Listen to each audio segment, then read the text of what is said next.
नमस्ते बच्चों, BK Praveen Desale channel में आपका स्वागत है। इस चैनल पर 5वीं कक्षा से 10वीं कक्षा तक मैथमेटिक्स सहित और सब्जेक्ट के वीडियो अपलोड कर रहे हैं, तो बच्चों चैनल को जरूर सब्सक्राइब करो। बच्चों, आज हम कक्षा 8वीं विषय हिंदी पाठ क्रमांक 3 नाखून क्यों बढ़ते हैं, इस पाठ के स्वाध्याय का अध्ययन करेंगे। सूचनानुसार कृतियां करो। प्रश्न 1, प्रवाह तालिका पूर्ण करो। मनुष्य में पशुत्व से भिन्नता दर्शाने वाली बातें। 1, मनुष्य में संयम है।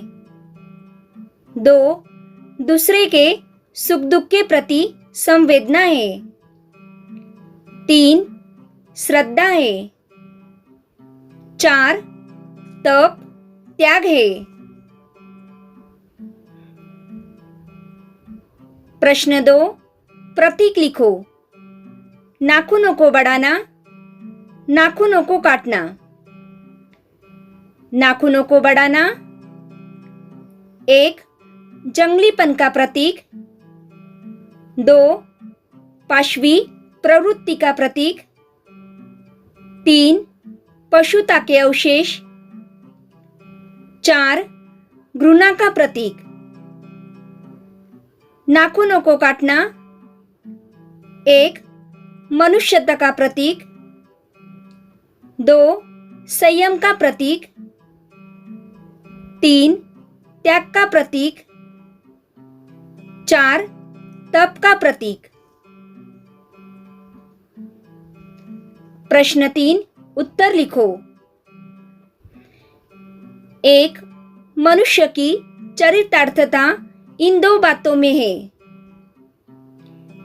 अ, मैत्री। ब, त्याग। 2, मनुष्य का स्वधर्म यह है।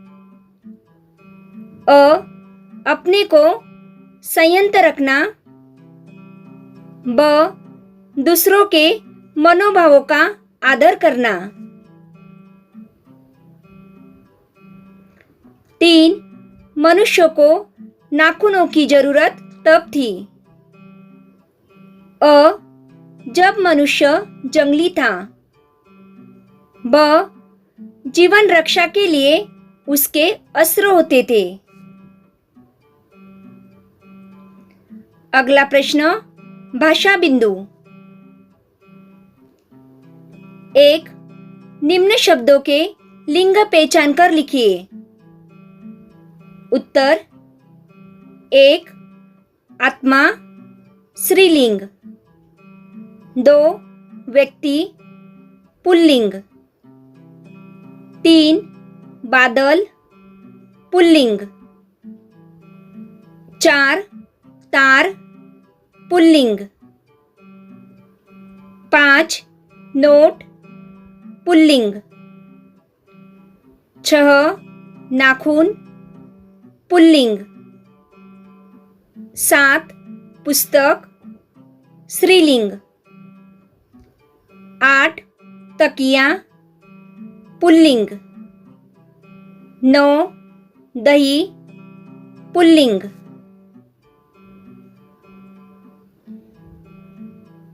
2, अर्थ के आधार पर वाक्यों के प्रकार ढूंढकर लिखिए। उत्तर। 1, विधानवाचक वाक्य। कुछ लाख वर्षों पहले मनुष्य जंगली था। 2, आज्ञावाचक वाक्य। नाखूनों को काट दो। 3, निषेधवाचक वाक्य। मनुष्य अब नाखून को नहीं चाहता। 4, प्रश्नवाचक वाक्य। मनुष्य किस ओर बढ़ रहा है। 5, इच्छावाचक वाक्य। बच्चे यह जाने तो अच्छा हो। 6. संदेहवाचक वाक्य। मनुष्य की पशुता शायद तब लुप्त हो जाएगी। 7. विस्मयवाचक वाक्य। मनुष्य पशु से किस बात में भिन्न है? अगला प्रश्न है उपयोजित लेखन। किसी मौलिक मराठी विज्ञापन का हिंदी में अनुवाद करो। उत्तर मराठी विज्ञापन। पंचरत्न आयुर्वेदिक तेल। केसांविना तुमचे सौंदर्य अपुरे आहे। केसांचे हे सौंदर्य खुलवण्यासाठी आजच घेऊन या पंचरत्न नैसर्गिक आयुर्वेदिक तेल। 18 जडीबुटी। 5 पोषक तत्व आणि दुधाद्वारे शिरपाक विधीने सिद्ध।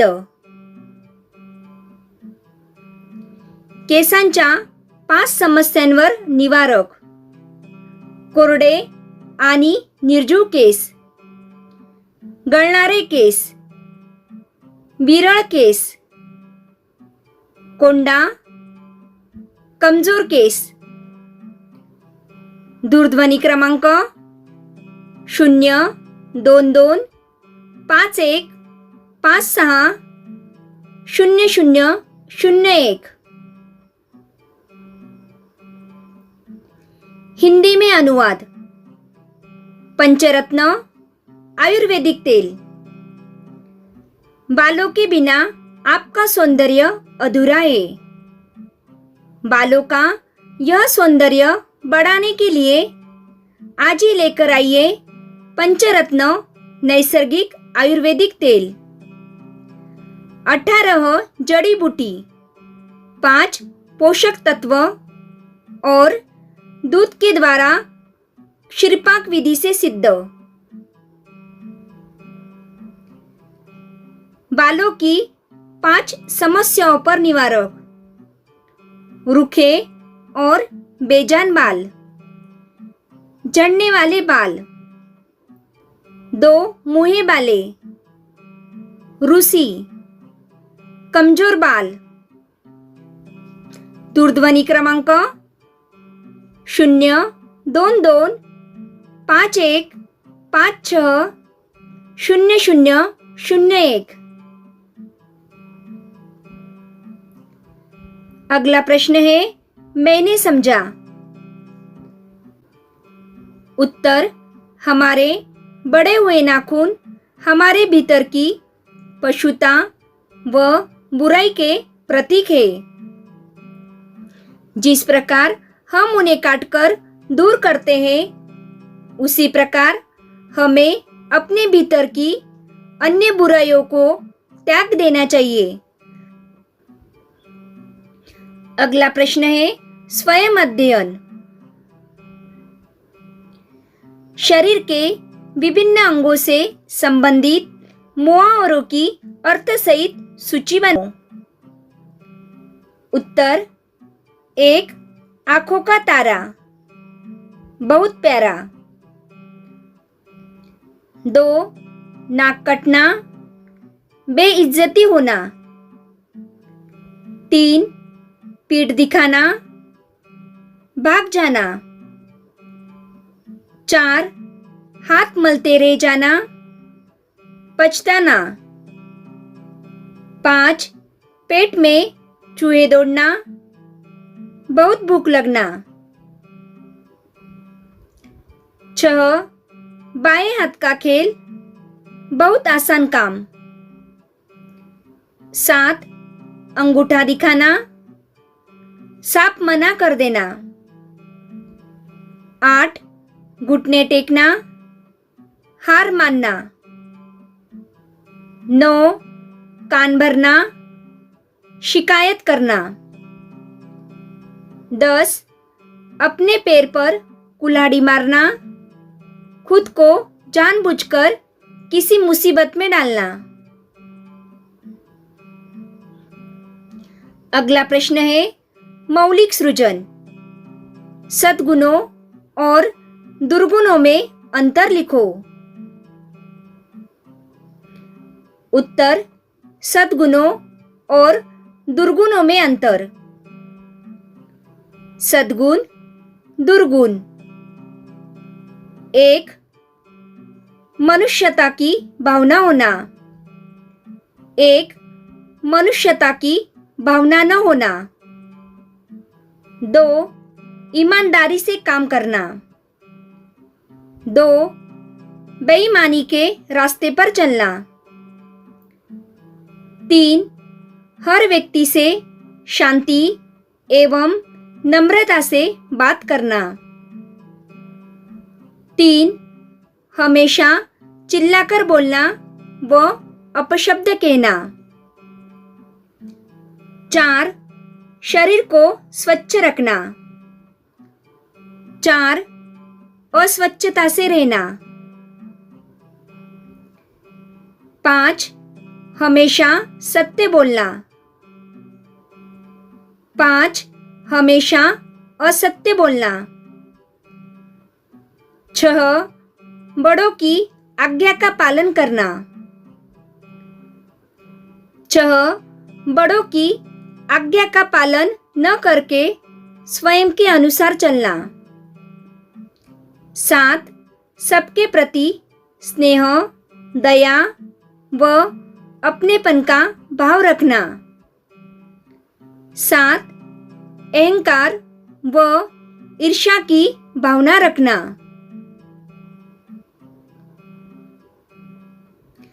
अगला प्रश्न है लेखनीय। सुरक्षा हेतु शस्त्रों की भरमार विषय के पक्ष विपक्ष में अपने विचार लिखो। उत्तर, किसी भी व्यक्ति, समाज व देश की सुरक्षा में शस्त्रों का महत्वपूर्ण योगदान होता है। इनसे शत्रु को हमारी शक्ति का आभास होता है और अक्सर भय व विनाश के डर से शांति का माहौल बरकरार रहता है। युद्ध के दौरान शत्रु को मुंह तोड़ जवाब देने में भी शस्त्रों की भूमिका महत्वपूर्ण होती है। शस्त्रों की कमी के कारण युद्ध के दौरान किसी भी राष्ट्र को हार का मुंह भी देखना पड़ सकता है। अतः सुरक्षा व शांति के दृष्टिकोण से शस्त्रों का महत्व बहुत अधिक होता है। इसके अलावा हमें यह भी नहीं भूलना चाहिए कि इन शस्त्रों का दुरुपयोग संहार को न्योता देता है। शस्त्रों का निर्माण एक खर्चीली प्रक्रिया भी है। अतः सिर्फ शस्त्रों के निर्माण पर ध्यान देते वक्त यह सुनिश्चित करना आवश्यक है कि राष्ट्र के विकास हेतु उपयोगी अन्य महत्वपूर्ण क्षेत्र आर्थिक तंगी का शिकार न हो, अर्थात उनके विकास की राह में आर्थिक परेशानी न आए। तो बच्चों, आज हमने नाखून क्यों बढ़ते हैं इस पाठ के स्वाध्याय का अध्ययन किया। Thank you.